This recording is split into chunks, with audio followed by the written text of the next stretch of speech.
கண்ணு தெரியாத பெரியவர் ஒருத்தர் மரத்தடியில் உட்காந்து ஓய்வு எடுத்துக்கிட்டு இருக்காரு. அப்போ அந்த வழியாக வந்த இளைஞன் ஒருவன், யோ பெருசு, இந்த வழியா யாராவது போனதை பார்த்தியா அப்படின்னு சொல்லி கேட்குறான். அதுக்கு அந்த பெரியவர், இல்லைப்பா நான் யாரையும் பார்க்கல அப்படின்னு சொல்லி அனுப்பி வைக்கிறாரு.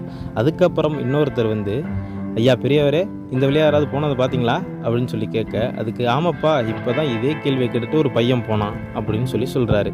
கொஞ்ச நேரம் கழித்து இன்னொரு ஆள் வந்து, ஐயா பெரியவரே வணக்கம், இந்த வழியாக யாராவது போனதை நீங்கள் பார்த்தீங்களா அப்படின்னு சொல்லி பணிவாக கேட்குறாரு. அதுக்கு அந்த பெரியவரும், மாமன்னரே வணக்கம், இப்போ தான் ஒரு இளைஞனும் அவர் பின்னாடியே அமைச்சரும் போனாங்க, இப்போ நீங்கள் வந்து இதே கேள்வியை கேட்குறீங்க அப்படின்னு சொல்லி சொல்கிறாரு.